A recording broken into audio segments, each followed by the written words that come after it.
Hey guys, I'm back at it again. I can't see myself for the big head sitting in the way that you see in the corner of the screen, but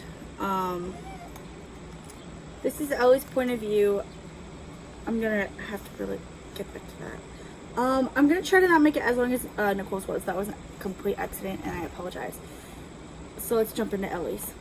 The neighborhood was on an old dirt road, and the houses looked like they'd been around since the early 1900s. Dad shook his head, complaining about how he was going to have to find something else to do since they didn't have cars around here. Oh, that sucks. I just now realized being a mechanic would be pretty rough. The town was really old, but did it have to go that far? I get wanting to keep children pure and let them keep their childhoods, but no car? That's part of childhood, isn't it? No, not really. Not really. Mom shook her head, sitting on the couch and sighing. This is terrible. What are we gonna do? Elle pulled his pocket knife out and he was examining it, probably checking to see if it still worked. It'd be no use if it was dull. I sat down on the floor, feeling dust settle into my legs. This place needs to be cleaned and repaired, big time. Dad sat next to Mom on the couch, putting an arm around Mom and sighing. I'm gonna change Mom to her because we already said Mom once, and repetition, I'm a hater of it.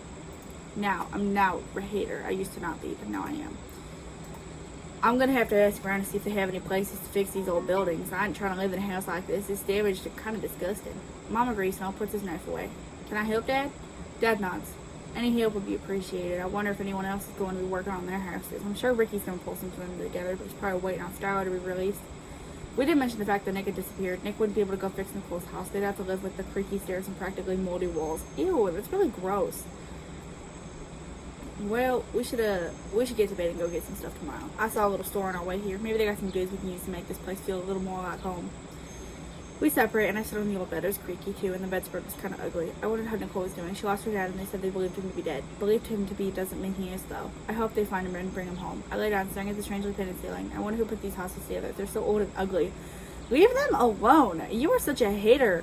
I can't judge. I am too. I managed to fall asleep, waking up at 7:30 from Mom calling my name. I groaned, sitting up and glancing around. It was too early to get out of bed, but it was better than being up at 6 something. I get out of bed and head downstairs. We didn't have any new clothes to change into, so Mom said we were just going to have to go as we are. Our clothes were clean, thankfully, because the people at general practice had washed them at some point while we were in their little prisoner outfits. We walk over to the general store and Dad holds the door open. There's a wide variety of things, clothes, food, toys, and stuff. I was shocked to see how many things it had. The building looked so small from the outside. We wandered down aisles, making mental notes of the foods we wanted to grab on our way back up. Our parents had got a check or something, and they were able to keep their bank accounts and stuff, despite the idea of no electronics and whatever. We picked out some clothes, trying them on, and keeping the things we liked. We got groceries and went to the checkout. The kid behind the counter was really nice, and Dad was asking if they had a little map of something of the town. Like, do you got anything that'll tell me where everything is? Also, do y'all got a hardware store or anything? We have a little hardware store at the other end of town. Lots of people have been using it lately since their houses are horrible. But we get supplies off our train 3 times a month. Dad nods. Sounds fair. Thank you. Anytime. You guys have a good day. Thanks for stopping by. Thanks. Dad takes our bag and we lug everything back home. Putting things away, at least they had a refrigerator. Back home, putting things away. At least they had a refrigerator. Our house had lights, but there were candles stuck into a cupboard above the stove. Mom was putting things into the other cupboards, and Elle followed me to my room, sitting on my bed and watching me put things away. Elley, do you think kids at school like us? He asked. No one's on the school and Will need to be separated. Why wouldn't they? Because you're ugly? Elle, I turned to face him. You're not exactly handsome yourself. Shut up. Yes, I am. Elle smiles. I was joking. Anyways, are you going to be friends with Skyline now? I sighed. I didn't really want to think about that. I didn't know if I even wanted to be friends with her. I don't know, Elle. If she isn't a bitch this year, then maybe, but I really don't know. Don't you want to go put stuff away? Did you not realize I still had unpacked boxes in my room when we got kidnapped? Elle grins. I'll unpack as I need it. If it ain't unpacked in about a month, I'm going to donate it to those homeless kids on bikes. Elle, look, I can't help but laugh. They're not homeless. That's what kids around here do. I guess we'll have to see about getting bikes or something, huh? Nah, I'll walk. Keeps me skinny. Elle slides off my bed, ripping the corner of the fitted sheet off. I'll see you later. I'm going to go put some clothes away. I forgot I'll need them tomorrow. He leaves the room and we eat dinner not too long after. A shower, putting on some comfortable pajamas and heading back into my room. The people who had lived here before, or the ones who built it, I don't know, had left behind some things to do. There were book gifts on a shelf in the living room and there were books on the bookshelf. I wish there was more than just what they left, but I was thankful to have something to do for the night. Mom was going to go out tomorrow and get other things for Elle and me, like Transformers and drawing stuff. I wish I could have grabbed my old sketchbook. I wonder what happened to the house after we left. It could have been raided, destroyed, or collapsed on itself.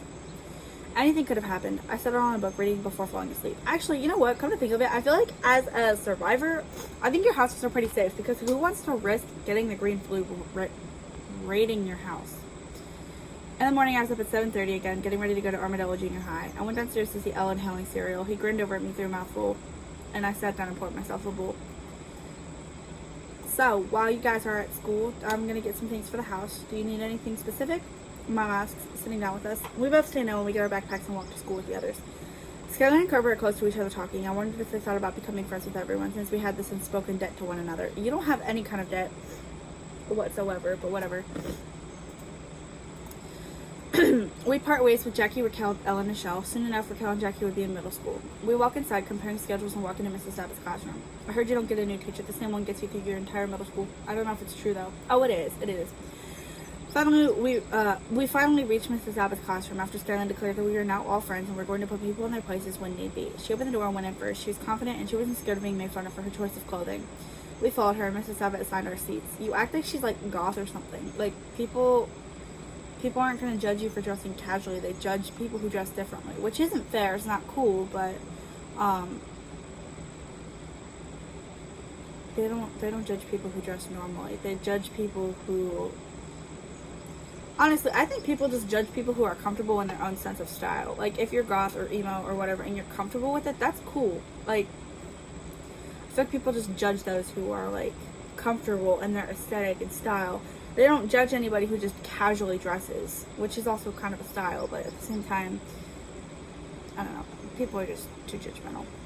I was up front with Cobra and Skyline was sentenced to the back, Nicole in the middle. It wasn't intentional, it was just assigned seating, nothing wrong with it. Yeah, okay, whatever. We did classwork and the kid next to me didn't talk much. I didn't even know what her name was. I was just put here. She focused on her paper and I sighed, working on my own stuff. I turned to my seat to glance at Skyline and she was smirking and she kept looking over to someone in the back corner across from her. I looked over. It was Brian. Brian was here? I bet Nicole, or it was Brian. Brian was here? I bet Nicole would be happy to hear that, but she was working with the kid, Noah, I believe. They were focused, and I could see the love in her eyes, which shocked to him. Oh my god. That's not like that. He liked her too. He had pulled her chair up for her before she sat down smiling at her. He was cute, I'd give him that, but I thought Nicole liked Brian. Maybe she moved on. Yeah, she shouldn't. When lunch comes around, Nicole brings Noah to our table. He brings over two of his friends, a girl and a boy in a hoodie. He looked familiar, and Nicole exclaimed that he was Eli. Eli sat next to me and he smelled nice. I hoped I wasn't blushing, but I was feeling butterflies. He even smiled over at me, and everyone started talking, sharing stories of the apocalypse and how everyone met and a bunch of other stuff. Eli talks about Brian, saying he was a weird kid back at our old school. I never thought of him as weird. He was always nice enough to me. Nice enough to me? You and him almost got into a fist fight. What? Skyline asked if there are any bullies around here. They were serious about a no bullying policy. Some kids have ended up in jail, according to Becky. She was the daughter of the sheriff, so that would make sense on why she knows. Nicole was silent. Nick probably would have been a cop here had he made it safely. Skylar's asked as if she was upset there's no competition to be worse.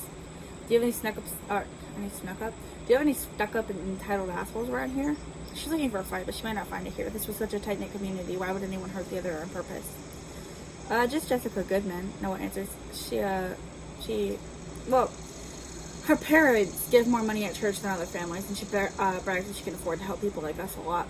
People like them. So not only was this town old, it was one of poverty. Becky was a farm girl, you could tell. I heard snippets about a kid named Alan back home that she liked. Noah's probably a farmer too. Maybe not as much as her though, since he's still lighter than she was. Scaling smirks, glancing over the Jessica girl. Good, watch this. She stands up, heading straight over to the girls' table. First of all, how does she know which one's Jessica? They're like, just that one. She's mean. Her name's Jessica Goodman. But whatever. She said something about how the girl doesn't have money, her parents do, and this will teach her a lesson.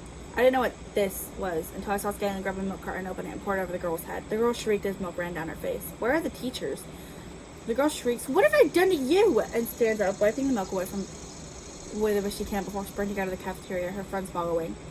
Skyline returns to the table, smiling as milk drips off the chair. She had set it down a little, but Jessica knocked it over, and a janitor decided to roll his cart of goods into the cafeteria.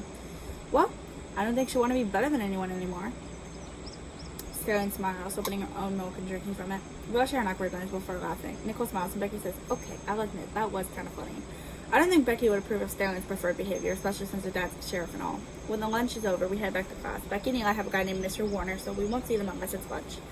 That kind of sucks, but lunch is okay enough. No, it's not.